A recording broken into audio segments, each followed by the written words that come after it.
Fíjese, esto que ocurrió en el Estado de México, aseguraron casas, predios, negocios en 6 municipios. Alerta máxima en México. En un operativo que parece sacado de una película de acción, Omar García Harfuch ha dado el mayor golpe jamás registrado al imperio de los Chapitos. Una madrugada, una misteriosa mansión y 700 millones de pesos en efectivo. Pero lo que encontraron adentro cambió todo. Cocaína, túneles secretos, listas negras de políticos comprados y una red internacional de corrupción quedaron al descubierto. Esto no fue un simple cateo, fue una declaración de guerra al cártel más poderoso del país. ¿Estás listo para ver lo que nadie se atrevía a mostrar? Empezamos ahora. Suscríbete para no perderte ni un capítulo de esta historia real que parece ficción. Dale like si quieres que se siga investigando hasta el final. Deja tu opinión en los comentarios. Estamos viendo el principio del fin de los Chapitos.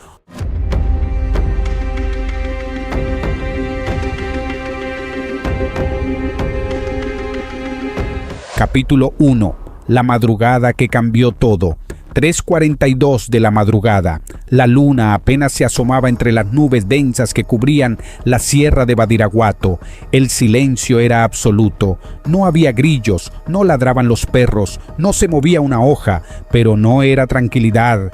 Era un tipo de calma que presagiaba tormenta, y no una cualquiera, la más temida por los cárteles. De pronto, el retumbar sordo de motores diésel rompió la noche. Desde 3 rutas distintas, más de 60 unidades blindadas avanzaban como bestias metálicas, envolviendo el territorio como una tenaza letal. Eran camionetas tácticas, Hummers y hasta vehículos artillados de grado militar. En sus interiores, comandos de élite de la Secretaría de Seguridad, hombres entrenados para no fallar. Los radios no hacían ruido. Las órdenes ya estaban dadas desde horas antes. Todo estaba en marcha bajo un plan con nombre clave: Operación Veneno Silencioso. Y al frente, con casco táctico y mirada fija, iba Omar García Harfuch, el arquitecto de la emboscada perfecta. Nadie sabía, ni la prensa, ni los gobernadores, ni siquiera algunas fuerzas federales. El objetivo era simple: sorprender y arrasar. El blanco, una mansión fantasmal escondida entre la maleza, no figuraba en ninguna base de datos oficial. No tenía dirección postal. Sus coordenadas solo existían en una carpeta clasificada obtenida semanas antes gracias a una traición interna en el cártel de Sinaloa. Según los informantes, ahí se reunían figuras clave del clan de los Chapitos y también tesoros invisibles. Cuando llegaron al perímetro, los francotiradores tomaron posiciones. En cada cerro había ojos, en cada arbusto un dron. La mansión estaba custodiada por hombres armados, aunque dormidos. Nadie esperaba una incursión de este calibre, y mucho menos en la mismísima tierra de Joaquín El Chapo Guzmán. El primer impacto vino como un rayo.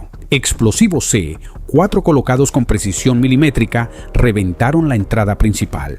La onda expansiva hizo temblar las paredes y reventó los cristales a 100 metros. En menos de 5 minutos, los comandos estaban adentro. Los sicarios intentaron reaccionar, pero la respuesta fue letal. 3 fueron abatidos y otros 6 capturados en segundos. Adentro, el escenario era surreal: salones de mármol blanco, alfombras persas, esculturas de oro y una cava con más de 100 botellas de champán francés. Pero eso era solo la superficie. Lo que venía después era el verdadero infierno. En el ala norte del complejo, tras una puerta oculta tras un espejo, encontraron un pasadizo subterráneo. Los primeros pasos por el túnel fueron tensos. Oscuridad total. Los comandos avanzaban en fila, apuntando hacia el fondo, y entonces lo encontraron. Un cuarto de concreto armado con puertas blindadas, luces LED y estantes metálicos. Allí, en silencio, dormía uno de los secretos mejor guardados de los Chapitos: más de 700 millones de pesos en efectivo. El dinero estaba distribuido en bolsas térmicas, mochilas de camuflaje y dobles fondos de muebles. Al lado, había decenas de kilos de cocaína envuelta en paquetes con logotipos falsos de empresas. Pero lo más perturbador aún estaba por venir. En una caja fuerte escondida detrás de un falso muro, encontraron un archivo negro. Este archivo contenía algo que haría temblar a medio México: nombres de funcionarios, jueces, alcaldes, senadores, todos vinculados con fechas, montos y transacciones, una red de corrupción nacional que dejaba en evidencia el verdadero poder del cártel. Y lo peor, muchos aún están en funciones. Entre los documentos también hallaron fotografías de reuniones, audios grabados encriptados y una libreta con coordenadas, códigos y algo más. Órdenes de ejecución pendientes. Era un plan maestro en curso, todo estructurado con fechas, lugares y nombres en clave. Esto no era una simple redada, era una radiografía del poder narco. En otra muy habitación, detrás de una falsa biblioteca, se descubrió una cámara de tortura, equipada con esposas, mesas quirúrgicas, cámaras de vigilancia y restos biológicos. Era un sitio de interrogación, o peor, de exterminio selectivo. Aquello revelaba una faceta aún más oscura del cartel, su capacidad para desaparecer sin dejar huella. Mientras tanto, Harfuch caminaba por los pasillos con el rostro serio. Cada nuevo hallazgo reafirmaba su sospecha. Los chapitos ya no eran solo narcos, eran empresarios del crimen, operadores políticos, financieros y estrategas militares. Y su imperio, por primera vez, estaba siendo desmantelado desde adentro. La operación duró poco más de 90 minutos. Para cuando amaneció, el convoy ya había salido del área con pruebas, detenidos, armas, droga, computadoras y documentos. Ningún medio lo reportó en tiempo real. No hubo comunicados. Era una acción encubierta, pero con impacto internacional. Capítulo 2. La fortaleza de los chapitos. A simple vista parecía solo otra mansión narca, fachadas de mármol importado, palmeras perfectamente alineadas, fuentes danzantes, esculturas clásicas, un paraíso artificial en medio de la sierra. Pero lo que ocultaban esas paredes desafiaba toda lógica. Los comandos especiales apenas cruzaron la entrada y notaron algo extraño. No había puertas internas, solo espejos, cuadros de arte y columnas. Todo parecía hecho para despistar. Pero detrás de cada obra decorativa había sensores, escáneres o paneles ocultos. Era una casa hecha para esconder secretos, no para vivir. En el ala este, una simple pared de madera escondía el primer acceso al infierno. Un elevador sin botones que solo descendía con una llave biométrica. Lo que hallaron abajo dejó helados, incluso a los elementos más curtidos. 9 niveles subterráneos, cada uno con un propósito diferente. Esto no era una casa, era un cuartel secreto. El primer sótano era un centro logístico, mapas, pantallas de monitoreo satelital, líneas de comunicación cifrada. Todo estaba conectado con otras casas de seguridad en Sinaloa, Sonora, Durango y hasta Ciudad de México, un nodo central de inteligencia del narco.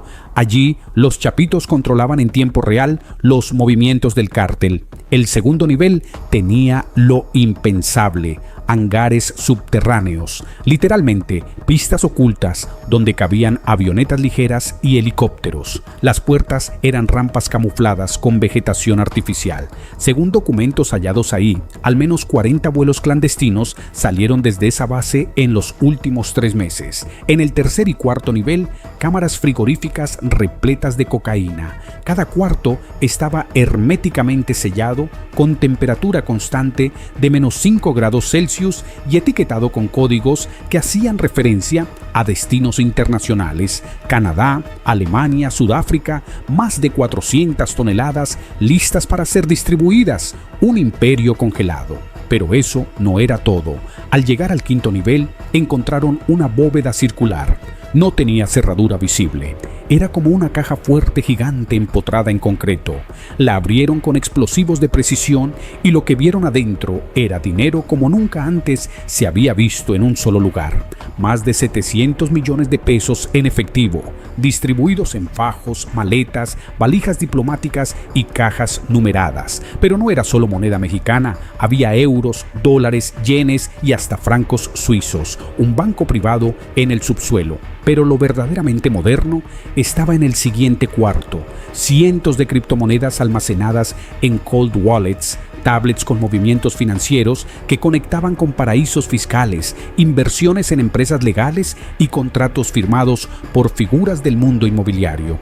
Era la cara invisible del lavado de dinero de los chapitos, silencioso pero devastador. En el nivel 7 hallaron un centro de falsificación, pasaportes, credenciales, identificaciones militares, una fábrica de identidades. Allí se producían vidas paralelas para mover operadores y cargamentos sin dejar rastro. Era como si el cartel hubiera montado su propia oficina de gobierno, pero en la ilegalidad, y en el nivel 8 algo que dejó sin palabras a todos: una sala de cirugía clandestina. Equipos médicos de última generación, medicamentos importados, tanques de oxígeno y camillas quirúrgicas. Según se supo, allí se practicaban intervenciones estéticas y cambios de rostro a miembros clave del cártel para burlar a las autoridades. Pero el 9º nivel fue el más perturbador.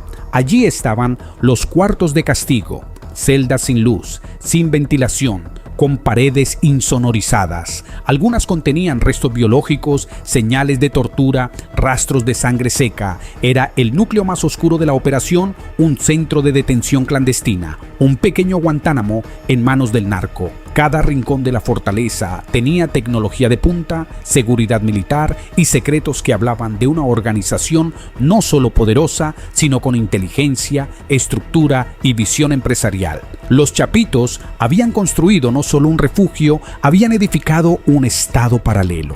Pero lo más grave no era la cocaína, ni el dinero, ni los túneles. Era lo que encontraron en una sala aislada, sin cámaras. Allí, sobre una mesa metálica, yacía una caja con un símbolo peculiar: un escorpión tatuado sobre una corona. Dentro había sobres con coordenadas, videos encriptados y cartas firmadas por figuras públicas. Eran pruebas de reuniones secretas con políticos, empresarios, exgobernadores y altos mandos. Conversaciones que hablaban de sobornos, pactos de impunidad y acuerdos para mover droga en contenedores sin ser revisados. Había nombres, apellidos, firmas, todo.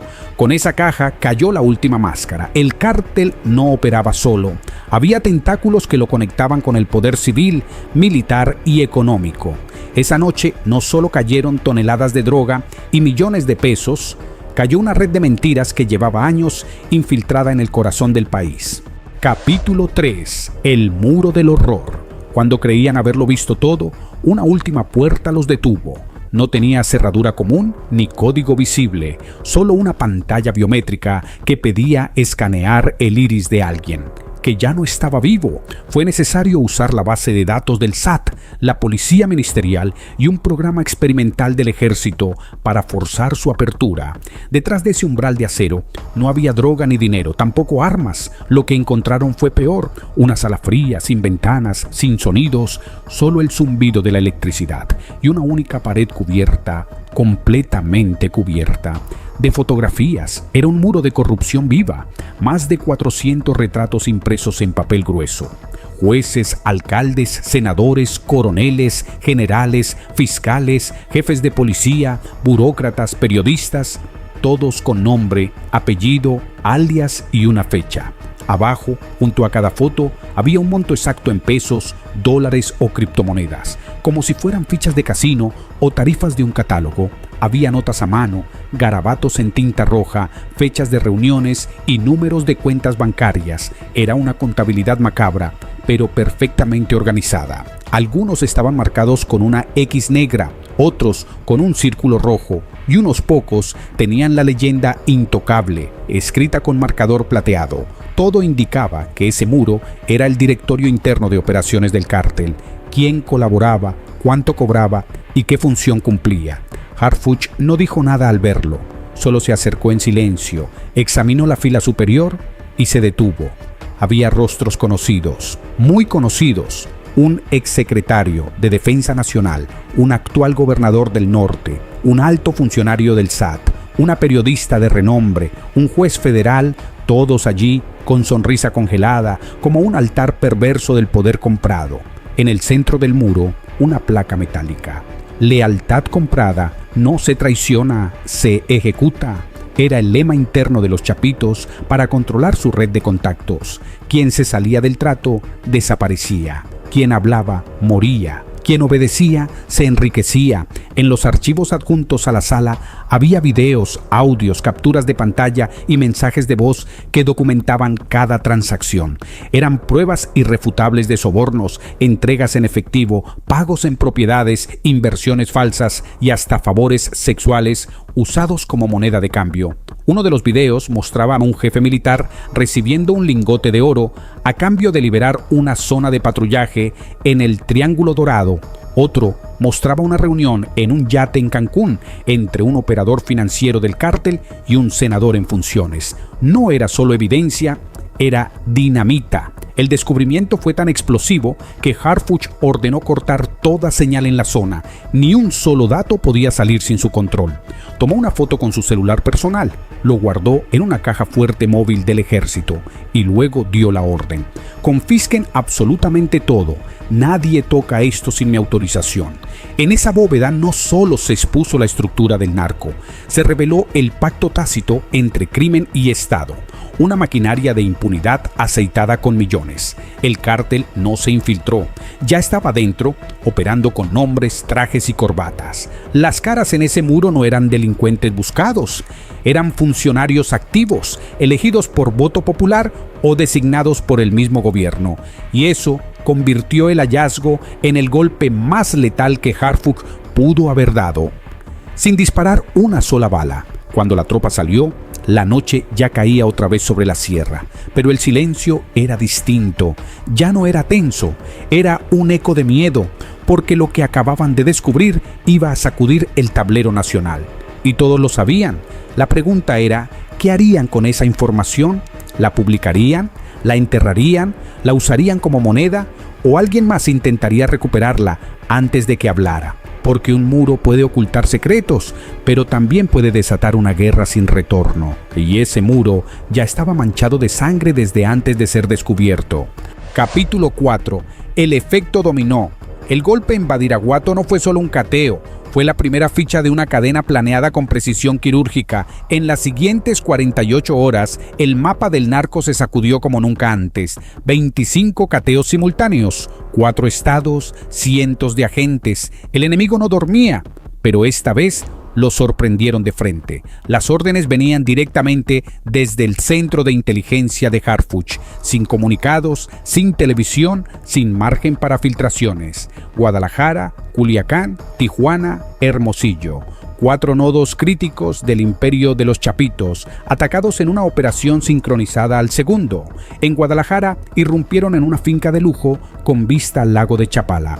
3 helicópteros artillados, 40 agentes y un equipo táctico hallaron bóvedas camufladas en el subsuelo con documentos contables, facturas clonadas y contratos internacionales. Todo conducía a empresas, fachadas registradas en Ecuador y Panamá.